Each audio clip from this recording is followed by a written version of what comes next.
Hello, my loves. Welcome back to the channel for another video. Today, we are taking a look at my most used Oracle decks of 2024 within my professional practice.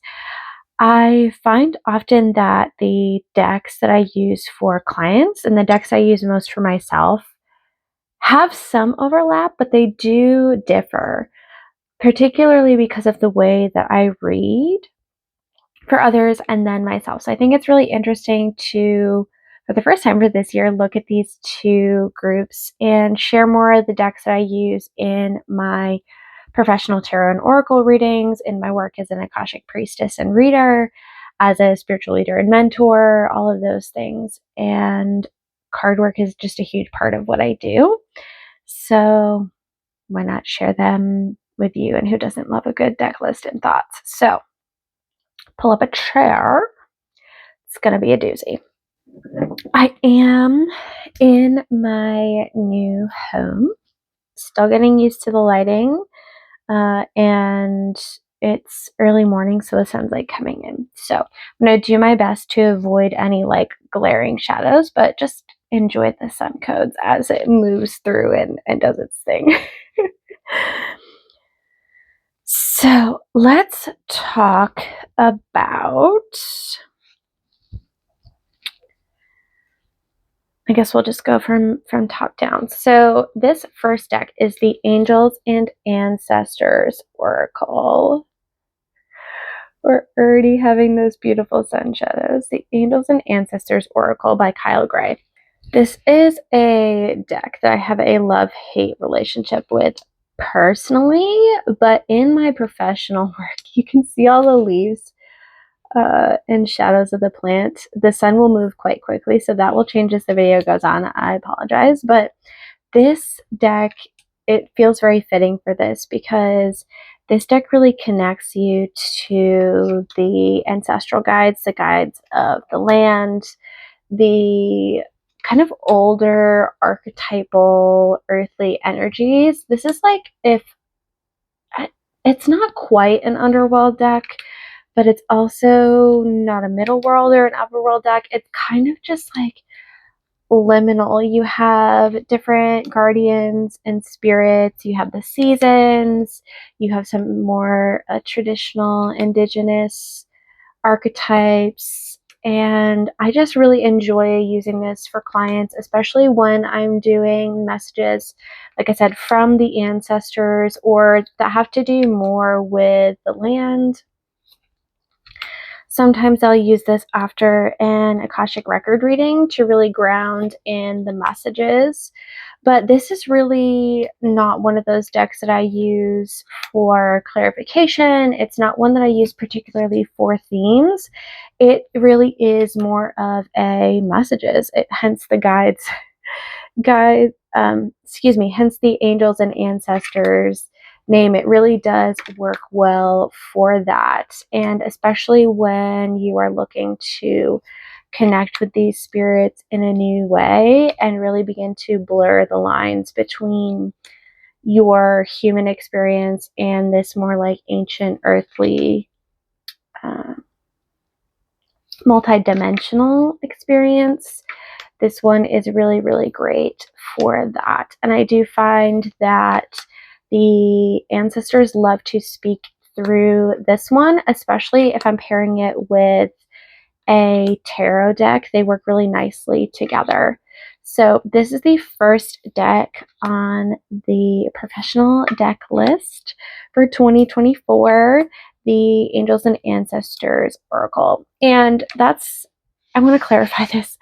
I am just sharing decks that I use in my professional practice. You do not have to be a professional reader to use these decks. Like anybody can use these. So it's the Angels and Ancestors deck. Next, let's go to this deck. This is the Compendium of Witches Oracle by Natasha. I am not going to butcher her name. It has this beautiful gold foil box. This deck I use pretty much exclusively for client readings, not so much for readings for myself. This is a unique oracle deck where it has 2 different parts. So you have more of these archetype cards. Let me see if I can fix this light situation. Okay, I think that's better. So this is the Compendium of Witches Oracle. This is a 2-part oracle. So you have the more archetype cards. Like this one is the Alchemist. And then you have more like object or place or animal cards. And you can choose to use them separately. That's kind of how the book suggests, but I choose to use them all mixed together. And this works really well, especially in your head readings, particularly the archetypes. They really enjoy coming out to kind of share the themes that one will be working with over the course of the year in terms of their more spiritual, witchy practice. And the objects I do find really enjoy coming out within Akashic record readings, especially those that deal with more past life themes. There's something about those of us who identify with more of the spiritual witch path and this deck in terms of the lifetimes before, where you have lived more in tune with these archetypes, with the lands, with the different symbols. And there are several cards in here I'm thinking of, such as Oath, and I think there's a Blade. Here's one. What is this? The Oath. Yeah. It's like a broken promise. That one comes up a lot in past life themed readings, I do find. This isn't one, again, like I said, that I particularly like to use in my own personal practice because the guidebook is quite small. It doesn't have a lot to go on, and it doesn't really lend itself well to study. But if you are going to use it more for those spiritual path readings, for things that have to do with past lives, underlying themes, perhaps a little bit of shadow work within the earthly realms, this is a fun deck for that. I must be honest, though, while this deck adores reading for other people, if I wasn't using this deck to read for others, I probably wouldn't own this deck at all, which is really funny to say. But yeah, it has that more overarching, nuanced theme energy to it rather than like an everyday oracle reader. But when it does give you messages, it's very clear about what it's trying to tell you. And like I said, it has some interesting nuances within it that you don't get in some of the other decks, which I do appreciate, kind of a more off the beaten path, if you will, kind of deck. The guidebook is in several languages, so you only get this much of the guidebook in your preferred language. And a lot of the messages are quite short, but it will give you some keywords and then just like a general understanding of what's going on in the cards. The archetypes have a little bit more. It has more of a like divinatory message, and then it'll tell you about the witch, whether real or fictional, that I think most of them are fictional, actually, that the card is based on. which is another thing that I have a hard time with this deck, is like the fact that they're all fictional people. For the archetypes, I don't know. Something about that in my own like personal practice feels a little weird, but I don't know what my conclusion about this deck is, but I've used this deck a lot in 2024 for client readings. Taking a sip of coffee before we move on. A deck that I like to use absolutely all the time for both clients and for myself is the Witch's Familiar Oracle cards. This is my favorite animal oracle that I have found thus far. There are a few cards in here which have more to do with like fairy or fae type of beings. Like this is a goblin.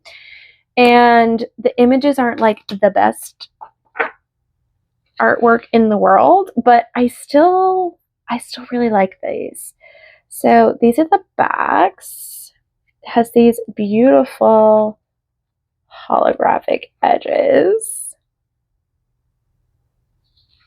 which will reflect light a lot. I adore the way that this side shuffles. Let me see if I can. It's very flexible, but yet sturdy. It is glossy, but I kind of like that. So this deck I use a lot for archetypes, but also, like I said, those animal messages. There are a lot of my clients who, to no surprise to me, are very connected with nature and animals and omens and the archetypes that they bring. A lot of the times, you know, animals will bring us different signs, and sometimes it's really nice when you're having a reading to have a deck with like these more mundane, everyday type of animals. Like, what other deck do you know has a housefly in it, right? So I really like that while we have some fanciful characters, like this is a dragon, we also have both crows and ravens. We have the flies, we have the wasps. There's ants in here. Like there's more of those everyday animals that we probably are actually going to see that we can then get some clarity on to bring us messages to understand what they're trying to tell us and to bring out the energy of that animal in a way that we can work with it in a more hands-on kind of way. There is a big black snake in this, and it like always I want to look out for it because I just can't. But I really like this deck. I find that with clients, especially with people who maybe don't necessarily do a lot of tarot and oracle work themselves, this is a very like I don't want to say totally non-confrontational, because it does have some more difficult keywords, more challenging keywords that pop up, but it's very approachable for a lot of people, and especially when we have just like these general animal cards in there, it's just very approachable and very relatable. In terms of working with this for myself, I do really appreciate the guidebook. So you do have the animal and the keyword, which sometimes I don't always associate the keyword that's on the card with that particular animal, but sometimes it is helpful. I was avoiding the snake, and here we opened right to it. But I do appreciate that the deck has like this little poem. You get a message from the animal, the foresight from the animal, and then which like advice for using the energy of the animal. Whether that be actually like working with, for example, the snake is snake skin, but then there's other animals where it's like it's better to just kind of imagine because the animal's not like doesn't have something you can really grasp onto. But I really do appreciate this. This is great for clarifying messages. This is great for animal assistance. This is great for confirmation. This is a great confirmation deck. Again, like I said, for kind of those animal messages in there. So that is the Witch's Familiar Oracle. And if you're looking for any of these, I will put links to them down below for ease of finding. A lot of them are Amazon affiliate links. I do make a little small couple cents commission if you choose to purchase, but you don't have to. I'm not trying to make $1 million off you. I enjoy when I see a deck putting it on my wish list. So that's an easy way to do that, if you so desire. Next on the list is the Magick Oracle by Molly Roberts.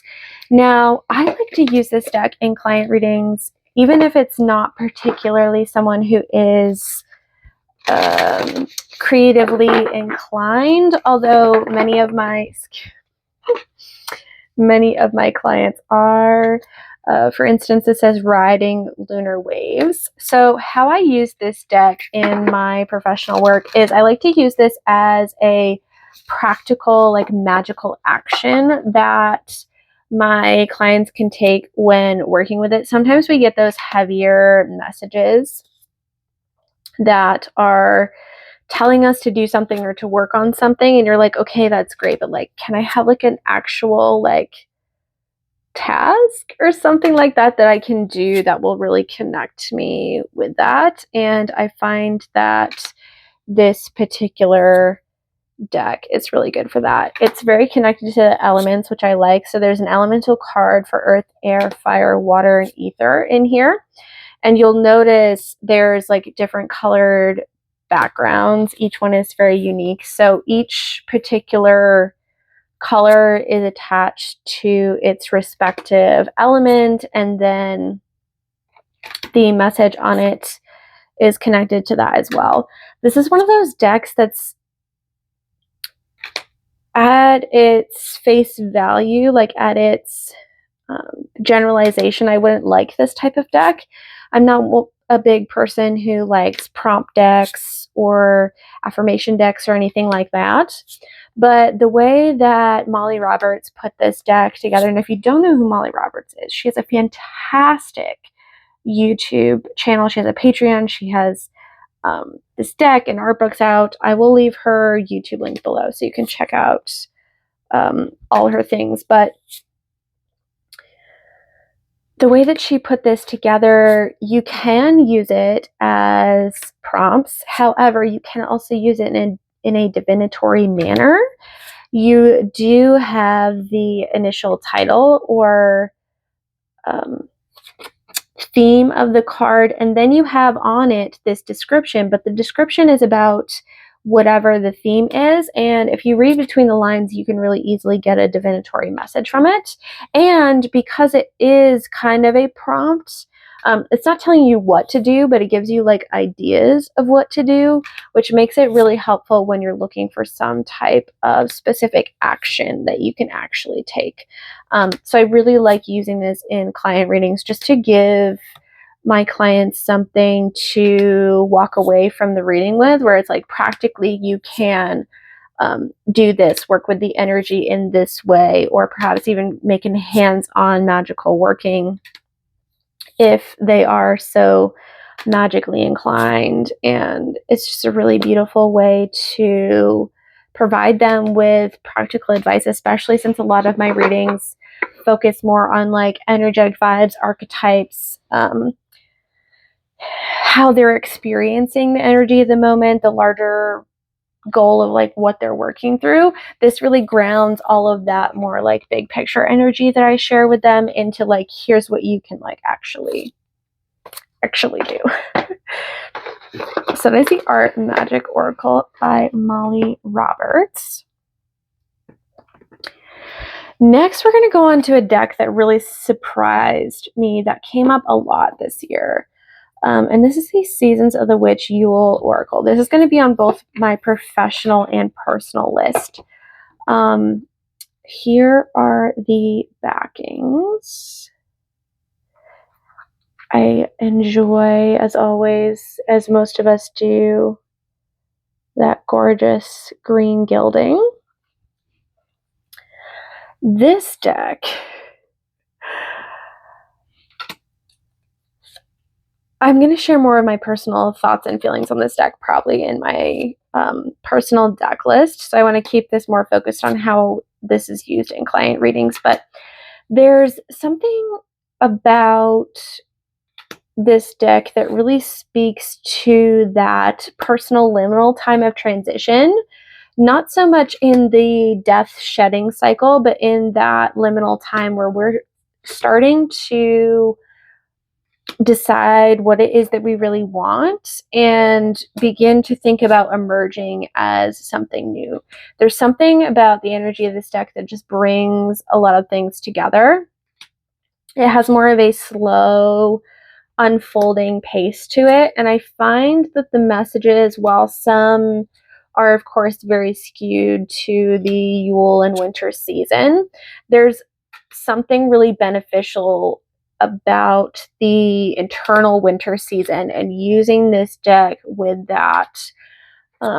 There are a few cards like Father Christmas or Yule log, again, like I said, that are specific to this time, but there's a lot of ones that are more generic and just speak to those winter times. And I find that it's during that winter season, during those death and winter seasons, that we usually seek out mentorship or readings, or that my clients seek me out for mentorship or readings, because when the going's good, the going's good. But when the going's tough, we desire that extra insight and support. So this one comes through a lot, especially in more like my mentorship work, or perhaps the rituals that I put together. I did a liminal ingathering experience last February, or this past February, which this deck came out a lot in.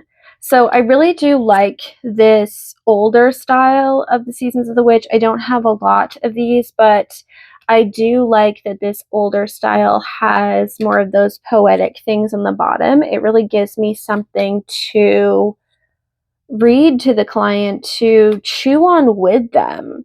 When we're in that liminal space, there tends to be this like creative energy as well, and almost this desire to have those more intense, dramatic, hard-hitting, almost like soul-whinging words to really express the depth and the breadth of what we're feeling internally in a way that's not so, I don't want to say generic, but commonly used. Like, let me just read this to illustrate what I'm talking about. This is perseverance. It says, perseverance, stay in thy power, dear child, for thy lonely is never alone. When the world is dreadful upon thy, turn to the spirits within thy.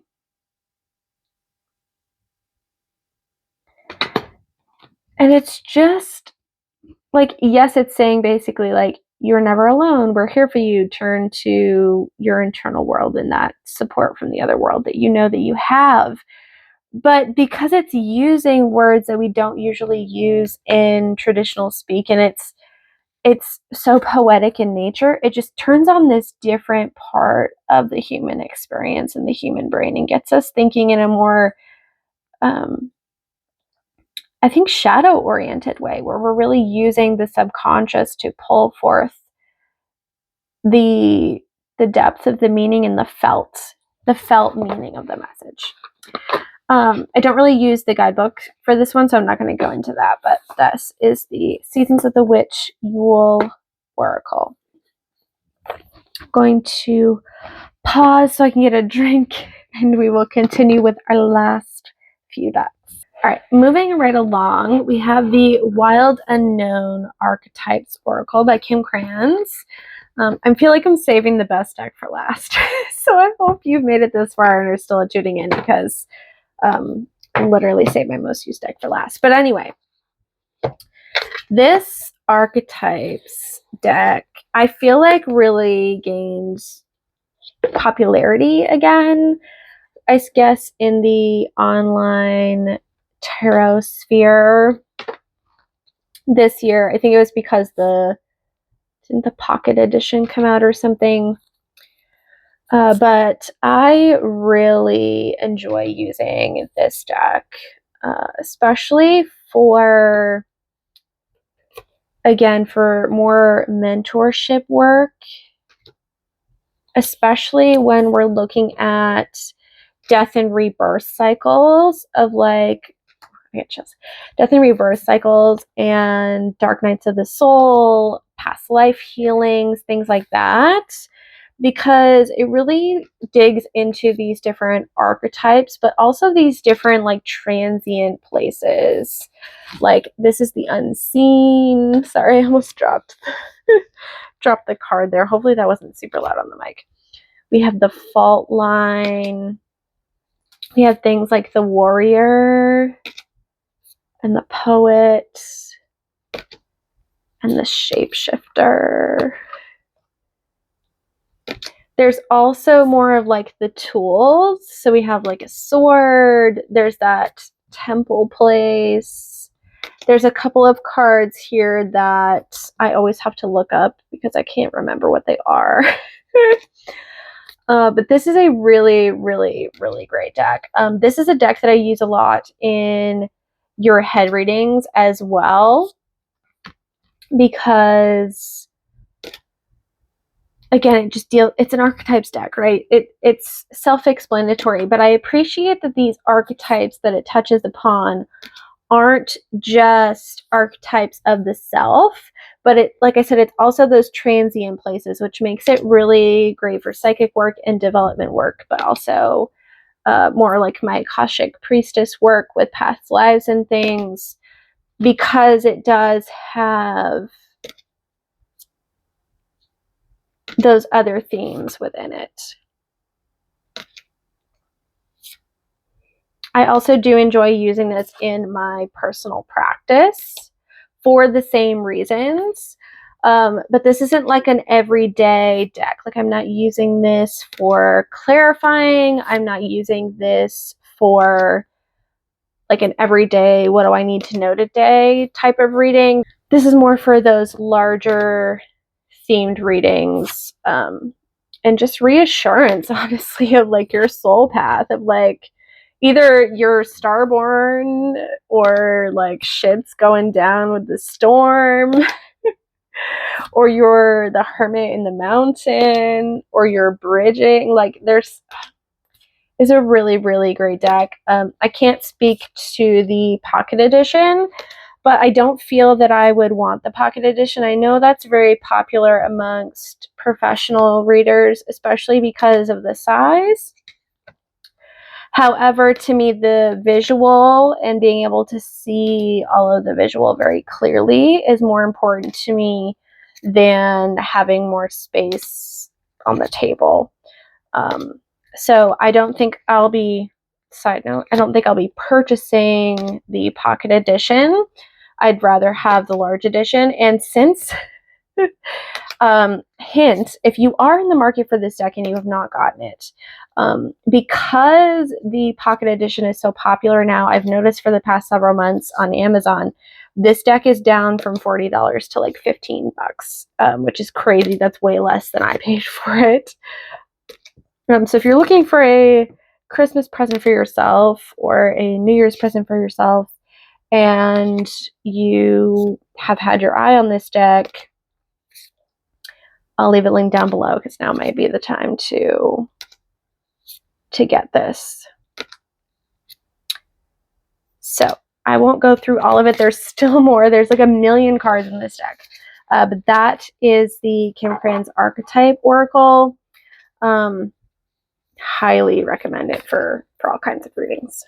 All right, the last and most used deck on this list for 2024 in my professional practice is the Dreamgate Oracle. Now, I have done a dedicated review for this deck, and I don't think as of this moment I have released it yet. I recorded it months and months ago, along with a bunch of other reviews, and I'm really hoping that I did this deck justice in that review. I'm gonna have to watch it before I put it up and make sure it's good, because this deck, this is the Dreamgate Oracle by Danielle Noel. It's her mass-produced deck. It came out at the beginning of this year. This has become an indispensable deck in my personal practice and in my professional practice, especially with spiritual path work and soul path work relating to Akashic record readings. This deck loves to give you messages from the upper world. This loves to connect you with your soul essence. It loves to talk about those more etheric themes that you encounter along your path. And it has this like transient, otherworldly voice that you really have to be in the right space for. Like when this deck hits, she hits. But if you're not in the space to receive the messages from that particular place, then this deck falls very flat.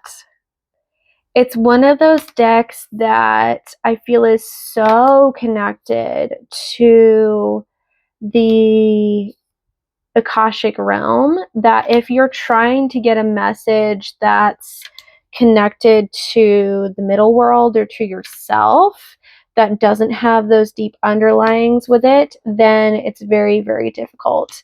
And this makes sense when we think about the work that Danielle did like for the deck. It's really about this other world that we can kind of only touch within our dream space, and it is very ethereal and ungrounded in a sense, and it's surreal and yet very real. Like when it's real, it's real.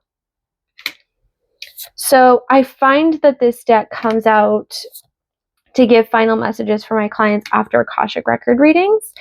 It also does do a good job in clarifying just in like a regular spiritual path reading, especially because we have all these keywords on the bottom, which I do appreciate. So you don't have to pull out a guidebook in order to kind of understand the depth of the message, because a lot of the cards, while the image itself has a lot to dive into, especially if you're going to do some type of psychic journey, if you're going to journey into the card, if you're going to use the imagery to understand how the energetic theme is moving within the card, then the imagery really speaks to that. However, if you're just looking for the image to give you a message in terms of clarification, there's not always a lot to go on. Like this deck will take you places, but if you're not looking to go somewhere, then it doesn't have a lot to offer. Does that make sense? So that's not like a fault of the deck. I just wanted to share that because it is a very special deck, and the way that it's used impacts the experience that one has with it. And I find that the reviews that I've seen of this deck, a lot of people don't like it because they say it's ungrounded, and it is. But if you're using it in the ways that I just mentioned, it's actually a very grounding experience to use it, if that makes any sense. So that is the Dreamgate Oracle by Danielle Noel, my most used deck for professional readings and client work in 2024. Let me know what you thought of this list. Do you have any decks on this list that you use for yourself? Are there any that you added to your wish list now that you saw them? I'd love to know. I love watching these deck videos because not only does it give me a great idea of, some decks that I might want to put on my wish list, but I also find that it's really fun to watch people share decks that I already have in my little deck library and listen to how they use them and give me ideas to use them in a new way. So I hope this video did that for you, and if not, at least gave you a little bit of entertainment and company during this time of the year. Thank you so much for being here. I'm wishing you the best day ever, and I'll see you again very soon. Take care, my loves. Bye.